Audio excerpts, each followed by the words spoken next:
राष्ट्रपति ट्रंप ने कहा कि अमेरिका पूरी तरह तैयार है और ईरान के खिलाफ उस सैन्य ताकत के साथ जाने को तैयार है जो द्वितीय विश्व युद्ध के बाद नहीं देखी गई। अब हम जो देख सकते हैं वो ये है कि पूरे क्षेत्र में अमेरिकी सेनाओं की भारी तैनाती हो रही है। रुको। ओह कमर, तुम्हारा दिल तुम्हारा है, तुम्हारा दिल तुम्हारा है, तुम्हारा दिल तुम्हारा है, तुम्हारा दिल है। रुको। ठीक है, हमें यहाँ एक लाइव अपडेट मिल रहा है। राष्ट्रपति ट्रंप ने कहा है कि वो ईरान व अन्य मध्य पूर्वी देशों के अनुरोध पर फिलहाल रोक लगाएंगे। ऐसा लगता है ट्रंप ईरानियों को एक और मौका दे रहे हैं और उम्मीद भी कर रहे हैं। ठीक है, माफ कीजिए, हमें जानकारी दी जा रही है। अब हमें एक और अपडेट की जानकारी मिल रही है। हमें मिल रहा है, ठीक है। संयुक्त राज्य अमेरिका के राष्ट्रपति ट्रंप ने अभी घोषणा की है कि वो अब पहले से कहीं अधिक बड़े पैमाने पर हमला करने पर विचार कर रहे हैं। मध्य पूर्व में सभी अमेरिकी नागरिकों को अमेरिकी दूतावासों ने घर के अंदर रहने की सलाह दी है।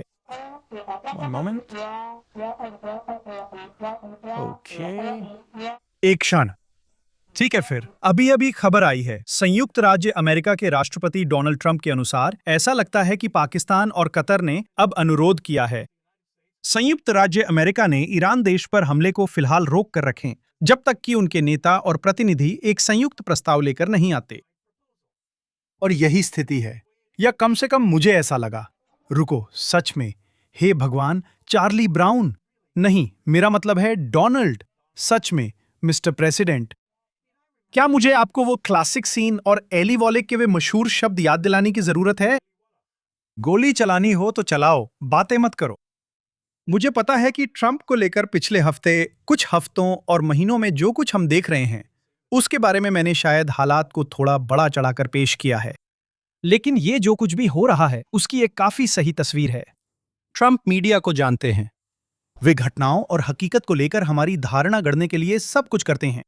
वे मीडिया और उसकी उस कोशिश को बखूबी साध लेते हैं जिसमें वो एक ऐसा नैरेटिव बनाता है जो हमेशा सामने परोसी बातों से मेल नहीं खाता। ऐतिहासिक महत्व की बड़ी घटनाओं से लेकर यहूदियों को लगभग हर चीज के लिए दोषी ठहराने तक, बल्कि हर चीज के लिए, ना कि लगभग हर चीज के लिए। और ये कैसे वोक नोज रिंग, जेंडर फ्लूइड, लोगों के बालों के रंग से मेल खाता है, ये सब आपस में जुड़ा हुआ है। मेरे साथ बने रहिए। मैंने कहा है कि ईरानी लोग शतरंज की लंबी रणनीति अपना रहे हैं जबकि ट्रंप सौदेबाजी की कला के अनुसार खेल रहे हैं। लेकिन जो हम पिछले हफ्ते अनुभव कर रहे हैं वो शतरंज जैसा नहीं बल्कि टेनिस मैच जैसा है। आगे पीछे, आगे पीछे, आगे पीछे। इससे गर्दन में ज्यादा खिंचाव हो रहा है। पिछला हफ्ता महीनों से चल रहे संघर्ष में जबरदस्त सैन्य बढ़ोतरी और अचानक कूटनीतिक विराम के बीच एक तीव्र झटके की तरह रहा है।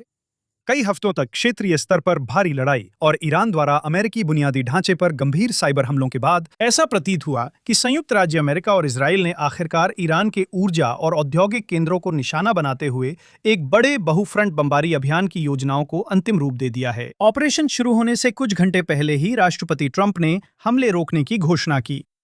उन्होंने फारस की खाड़ी के सहयोगियों, खासकर सऊदी अरब, कतर और यूएई के तत्काल राजनयिक दबाव का हवाला दिया और उन्हें क्षेत्रीय ऊर्जा गलियारों पर विनाशकारी प्रतिशोध का डर था। ट्रंप ने कहा उन्होंने पीछे हटने का फैसला इसलिए किया क्योंकि क्षेत्रीय पक्षों ने उन्हें यकीन दिलाया कि कोई निर्णायक प्रगति करीब है। उन्होंने कहा कि युद्ध को विराम देने और ईरान के परमाणु कार्यक्रम को ध्वस्त करने के लिए एक समझौते को अंतिम रूप देने वाली वार्ताएं फिर शुरू होंगी। उन्होंने चेतावनी दी कि वॉशिंगटन के पास पूरी ताकत है और ये तेहरान के लिए अंतिम मौका है कि वो बाध्यकारी समझौते पर हस्ताक्षर करे। ईरानी नेतृत्व वाली सेनाओं ने पीछे हटने का कोई इरादा नहीं दिखाया और तुरंत नए हमलों में शामिल हो गईं। सच है, भले ही चीजें योजना के अनुसार चल रही हैं, अमेरिका की स्थिति संभालने में कुछ गड़बड़ी है।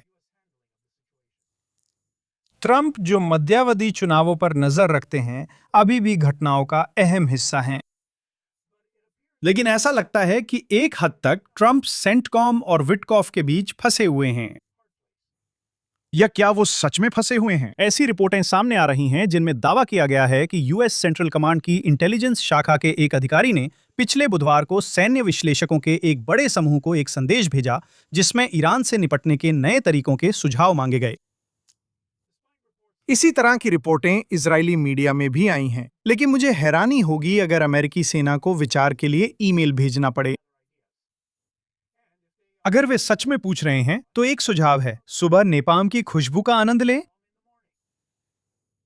मीडिया की अधीरता में बह जाना बहुत आसान है, तो चलिए रुकते हैं, गहरी सांस लें और याद रखें, हर चीज का एक समय होता है और स्वर्ग के नीचे हर बात का एक समय होता है।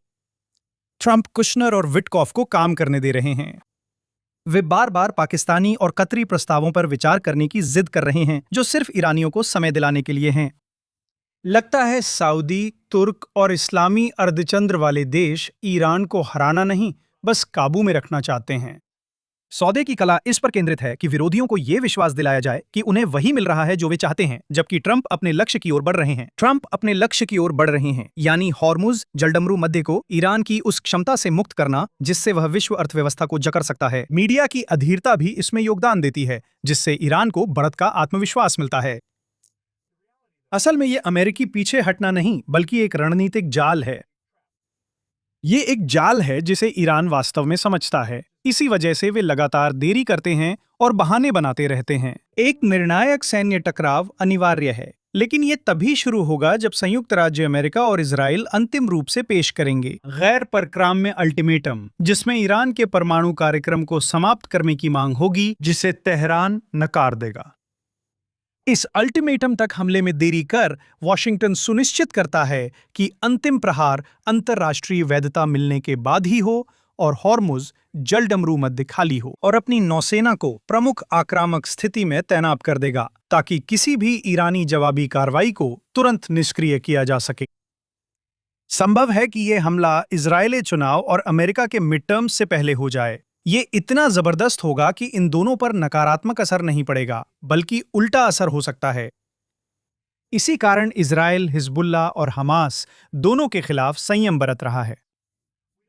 हम ईरानियों को यह बहाना नहीं देना चाहते कि वे असली निशाने से दुनिया का ध्यान भटका सकें। लेकिन कोई गलतफहमी ना पालें, ये सामरिक ठहराव हमारे लिए आसान नहीं है। इजराइल और लेबनान के बीच 7 दौर की बातचीत, जिसे कई लोगों ने हालात के समाधान के रूप में पेश करने की कोशिश की, वो वैसे ही चल रही है जैसा हमने उम्मीद की थी। हिजबुल्लाह हथियार नहीं डाल रहा, बल्कि स्थिति का फायदा उठा रहा है।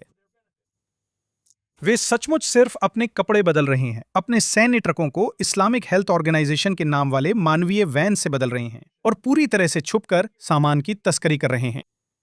इस हफ्ते इजराइल चैनल 14 द्वारा रिपोर्ट किया गया है कि सामान सीधे ईरान से अल तनाफ क्रॉसिंग के जरिए इराकी सीरियाई सीमा पर आ रहा है। वे नागरिक ईंधन ट्रकों में ड्रोन्स, रॉकेट वॉरहेड्स और फाइबर ऑप्टिक नेटवर्क भरकर उन्हें सीमा पार दक्षिणी लेबनान पहुंचा रहे हैं। इस बीच लेबनानी सेना डर के कारण पूरी तरह पंगु हो गई है, जबकि पश्चिम अब भी दावा करता है कि वे जादुई ढंग से पूरे क्षेत्र को काबू में रखेंगे। लेबनानी सैनिक हिजबुल्लाह के गढ़ों में जाने से मना कर रहे हैं, क्योंकि वे जानते हैं कि दरवाजों पर विस्फोटक जाल बिछे हैं। तो इजराइल संयम बरत रहा है ताकि रणनीतिक जाल ईरान, तेहरान पर पूरी तरह बंद हो सके।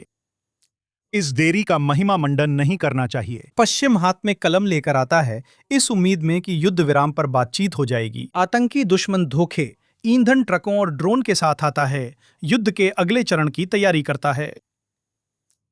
और हम जानते हैं कि यह सब किस ओर जा रहा है और आखिरकार दोष किस पर आएगा। गाजा में हालात वैसे ही हैं। हमास समझौतों से पीछे हटने की धमकी दे रहा है। वे कह रहे हैं कि इजराइल के हवाई हमले प्रगति रोक रहे हैं। अब वे सब प्रगति की बातें कर रहे हैं। वाह, क्या बात है! हमास आतंकवादी बातचीत का उपयोग सैन्य कार्रवाई रोकने के लिए मानव ढाल की तरह कर रहे हैं। ये प्रारंभिक 20 बिंदुओं की समझौते का हिस्सा नहीं था। वे चाहते हैं कि इजराइल लक्षित हमले रोके ताकि उन्हें राहत मिले। ये वही काल्पनिक कहानी है जो उत्तरी मोर्चे पर हिजबुल्लाह के साथ जारी है। हम जानते हैं यहां भी वे आखिर किसे दोषी ठहराएंगे। अगर यहूदियों और इजराइल को दोषी ठहराने की बात है, तो स्पेन की स्थिति कैसी है? इस हफ्ते इजराइल के लिए बड़ी जीत मानी जा रही है, क्योंकि स्पेन में शरणार्थियों की बाढ़ लाने का हमारा लक्ष्य पूरा हुआ। नहीं, शरणार्थियों की बार लाना असली मकसद नहीं है। वो तो सिर्फ एक तरीका है। हमारा असली लक्ष्य है कि स्पेनिश अधिकारी निहत्थे नागरिकों के खिलाफ युद्ध अपराध करें। अब सांचेज किस पर खुद को सही ठहराते हुए उंगली उठा सकते हैं? जटिल मुद्दों से निपटना आसान नहीं होता, है ना कंपाड्रे? बेवकूफ स्पेनिश अभिनेता हावियर बरदेम ने सोशल मीडिया पर पोस्ट साझा किए जिनमें आरोप था कि इजराइल और पश्चिम के दक्षिणपंथी समूह स्पेन मोरक्को के सेहोटा एन्क्लेव तनाव से लाभ पाते हैं। एक पोस्ट में कहा गया कि मोरक्को और उत्तरी अफ्रीकी एन्क्लेव की सीमा पर यह अज्ञात है कि इस संकट को किसने भड़काया। दावा किया गया कि इजराइल और पश्चिम के दक्षिणपंथी कमजोर अस्थिर स्पेन से लाभ उठाते हैं और यहूदी इसमें मदद कर रहे हैं। आतंकवाद को फंडिंग देने वाले मुस्लिम ब्रदरहुड के प्रवक्ता ने फिर एक लेख प्रकाशित कर इजराइल के जिम्मेदार होने का इशारा किया। क्या स्पेन को सजा मिल रही है? खैर, शायद हमने उन अवैध कर्मचारियों को पैसे दिए थे, प्रवासी 7,000 शेकल्स प्रत्येक। ऐसा लगता है कि उन्होंने इजराइल के लिए बहुत अच्छा किया है, सबसे अच्छा निवेश, क्योंकि अब स्पेन उन मुरक्कियों का नरसंहार कर रहा है। स्पेन में जो हो रहा है वो हैरानी की बात नहीं है। हम यूरोप में पश्चिमी देशों का पतन देख रहे हैं। ये बर्बर और हुन आक्रमणों के स्तर का है, जिसकी समानताएं 4वीं-5वीं शताब्दी की उस स्थिति से हैं जिसने अंधकार युग और मध्य युग ला दिया था। हम उसी परिणाम से बस एक पीढ़ी दूर हैं। ये इजराइल और सभी के लिए गहरा सबक है जो जीवित रहना चाहते हैं। अपनी परंपराओं, अपनी विरासत और अपने राष्ट्रीय प्रतीकों को थामे रखना कोई विकल्प नहीं है। ये एक अस्तित्वगत आवश्यकता है और हमेशा रही है। इसी वजह से इजराइल और यहूदियों को वोक वामपंथी या दक्षिणपंथी लोग बेरहमी से निशाना बना रहे हैं। कट्टरपंथी वामपंथी देशभक्ति को फांसीवाद और परंपरा को धार्मिक जबरदस्ती कहते हैं। लेकिन ये राष्ट्रीय आत्महत्या का एक प्रगतिशील रोड मैप है। हमारी जड़ें यहूदी इतिहास में गहराई से जुड़ी हुई हैं। भौगोलिक रूप से हमारी कहानी यहूदिया और सामरिया से शुरू होती है। बाइबल हमारी यहूदी सांस्कृतिक नींव है और सियोनवाद हमारी राष्ट्रीय धड़कन है। अगर हम सोच बदलने और दिखावा करने की कोशिश करें, जैसा इजराइल के वामपंथी करते हैं, अगर इजराइल का लक्ष्य सिर्फ आदर्श उदारवादी लोकतंत्र बनना है, तो हमारा हाल स्पेन जैसा होगा। अब हम उन खबरों पर ध्यान देते हैं जो मुख्यधारा मीडिया में नहीं दिखती।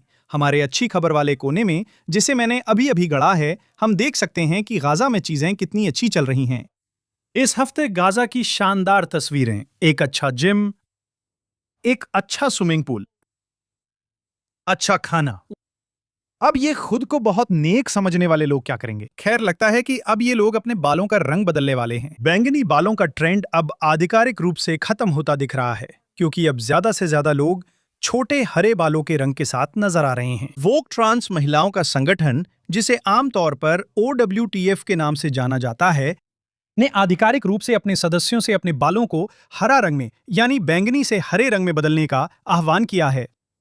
अब ज्यादा से ज्यादा नथ पहनने वाले जेंडर स्लैशर ऐसा कर रहे हैं, तो हम उन्हें लेबल नहीं कर पाएंगे। यह भी पाया गया है कि बैंगनी रंग से दिमाग को नुकसान पहुंच सकता है। हम सभी जानते हैं कि हरा रंग कितना स्वीकारशील और समावेशी है। मैंने पहले धैर्य के बारे में बात की थी। हर चीज का अपना समय होता है। यह हमारे विश्वास में बार बार आने वाला विषय है। हिब्रू शास्त्र बार बार सिखाता है कि धैर्य निष्क्रियता नहीं है। यह वास्तव में विश्वासपूर्ण सहनशीलता है, सही काम करते हुए प्रतीक्षा करना।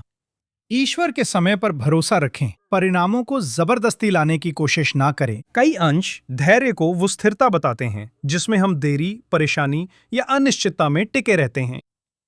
प्रतीक्षा को ऐसा विकल्प माना जाता है जब परिणाम तुरंत ना मिले तो भी हम ईश्वर पर भरोसा रखते हैं। यह अब्राहम और सारा, याकूब, यूसुफ और खासकर मूसा के लिए भी सच था। लोग अक्सर देरी के पीछे का कारण नहीं देख पाते, लेकिन ईश्वर उचित समय पर उठाते या उद्धार करते हैं, हमारी जल्दीबाजी के अनुसार नहीं। समय से पहले नतीजा पाने की कोशिशें अक्सर नुकसान, टकराव या डर का कारण बनती हैं, जैसा कि शाऊल, दाऊद और दाऊद के पुत्र अबशालोम की कहानियों में देखा गया है। हिब्रू शास्त्रों में प्रतीक्षा आमतौर पर जिम्मेदारी के साथ आती है। आप नैतिक कार्य करना छोड़कर प्रतीक्षा नहीं करते। आप अपनी नैतिक अखंडता बनाए रखते हुए प्रतीक्षा करते हैं। गुस्से में बदला या शक्ति का गलत इस्तेमाल ना करें। प्रार्थना, पूजा, न्याय और आज्ञाकारिता को जारी रखें, भले ही तुरंत राहत ना मिले। भीड़ के दबाव के बजाय परमेश्वर के साथ जुड़े रहें, जैसे कि रूथ की कहानी में था। नैतिक तर्क ये है, इच्छा, ईर्ष्या या डर से प्रेरित त्वरित कार्रवाई जीवन को बिगाड़ सकती है, जबकि धैर्य निर्णय को स्थिर करता है। आशा रखें, कहानी खत्म नहीं होती सिर्फ इसलिए कि आगे का कदम नहीं दिखता। हमेशा विश्वास रखें, शाश्वत लोग कभी भी लंबी राह से नहीं डरते, और यही हमेशा यहूदी लोगों की सबसे बड़ी ताकत रही है। मैं डैनियल सीमन हूं। यरूशलेम, इजराइल के JNS TV स्टूडियो से स्ट्रेट अप में जुड़ने के लिए धन्यवाद। शब्बात शालोम। अगले हफ्ते फिर मिलेंगे।